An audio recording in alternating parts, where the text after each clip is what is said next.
आप सभी को मेरा प्रणाम। मैं मीरा, इस देश की बेटी।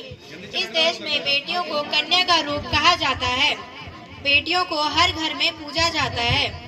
नवरात्रों के दिनों में तो बेटियों को हर घर में पूजा जाता है। बेटियों को माँ लक्ष्मी, माँ सरस्वती और माँ दुर्गा का रूप दिया गया है। तो क्यों फिर आज बेटियां अपने अस्तित्व की लड़ाई लड़ रही है? तो क्यों फिर आज बेटियां अपने जीवन की भीख मांग रही है? बेटियों के सम्मान में हम आप सभी के सामने एक छोटा सा नाटक प्रस्तुत करने जा रहे हैं, जिसका शीर्षक है बेटी बचाओ बेटी पढ़ाओ। मीरा, ओ मीरा, तूने मुन्ना को कहीं देखा क्या? पता नहीं सुबह सुबह कहाँ चला गया। अभी उसने खाना भी नहीं खाया। उसे स्कूल के लिए तैयार भी तो करना है। नहीं माँ, मैंने तो मुन्ना को नहीं देखा। मैं तो सुबह से घर का काम कर रही हूँ। माँ, मुझे भी पढ़ना लिखना अच्छा लगता है। क्या आप मेरा स्कूल में दाखिला करवा दोगे? ए छोरी बड़ी आई स्कूल जाने वाली, पहले घर के कामकाज अच्छे से सीख ले। यही तेरे काम आने वाला है। पढ़ लिख कर कौन सा तुझे डॉक्टर बनना है। अच्छे से बर्तन साफ कर।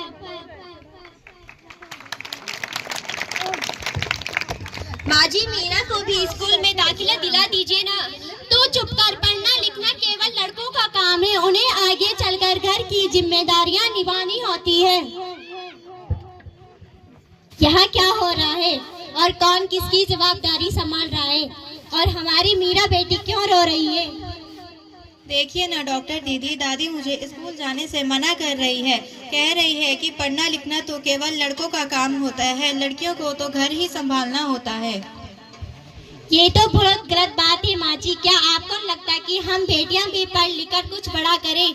समाज बहुत आगे बढ़ गया है। आप किस जमाने में जी रहे हैं? हम 21वीं सदी में जी रहे हैं। मैं आज ही टीचर दीदी से बात करके मीरा का दाखिला स्कूल में करवाऊंगी। और हाँ, मैं यहाँ इसलिए आई थी कि मुन्ना को पोलियो ड्रॉप दिया कि नहीं। गांव में इसके कैंप लगे हुए हैं। अच्छा हुआ डॉक्टर दीदी आप आ गई। अब आप मुन्ना को पोलियो ड्रॉप भी दे देंगी और मैं मीरा को स्कूल भी भेज दूंगी। अच्छा मीरा, अब तुम रोना मत और तुम भी स्कूल जाओगी और मेरी तरह एक बहुत बड़ी डॉक्टर बनोगी। बहू, जरा एक गिलास पानी तो लेके आजा। आई बाबूजी। ये लीजिए बाबूजी पानी। अरे ये देखो, अखबार में प्यारी बेटी के लिए कितनी सुंदर कविता आई है। चलो मैं तुम्हें ये पढ़कर सुनाता हूँ। कहती बेटी बाप पसार, मुझे चाहिए प्यार दुलार। बेटी की अनदेखी क्यों करता है निश्चित संचार। सोचो जरा हमारे बिन बसा सकोगे घर परिवार। गर्भ से लेकर यौन तक मुझ पर लटक रही तलवार। मेरी व्यथा वेदना का अब हो स्थायी उपचार। जब माँ ही जग में ना होगी तो तुम जन्म किससे पाओगे। जब बहन होगी घर आंगन में किससे रूठोगे, किसे मनाओगे। जब दादी नानी ना होगी तब तुम कहानी कौन सुनाएगा। जब कोई स्वप्न सुंदरी ना होगी तुम किससे ब्याह रचाओगे। जब घर में बेटी ही ना होगी तुम किस पर लाड लगाओगे। जिस दुनिया में स्त्री ही ना होगी उस दुनिया में कैसे रह पाओगे। जब तेरे घर में बहू ही ना होगी तो कैसे वंश आगे बढ़ाओगे। नारी के बिन जग सूना है, तुम ये बात कब समझ पाओगे। हाँ तो भाग्यवान, कैसे लगी कविता है ना मजेदार। काहे की मजेदार, मुझे नहीं आई पसंद। कोई घर पर है क्या? आइए टीचर दीदी, हम आपका ही इंतजार कर रहे थे। हाँ, मैं कुछ दिनों के लिए बाहर गई थी इसीलिए यहाँ नहीं आ पाई। डॉक्टर दीदी बता रही थी कि आपने मीरा का दाखिला नहीं करवाया है। हाँ दीदी जी, मैं भी चाहती हूँ कि मीरा स्कूल जाए, पढ़े लिखे, पर मेरी यहाँ सुनता ही कौन है। हाँ, खूब पढ़ाओ लड़की को और भेजो बाहर। जब कुछ गलत हो जाएगा तो मुंह छुपाने की भी जगह नहीं मिलेगी।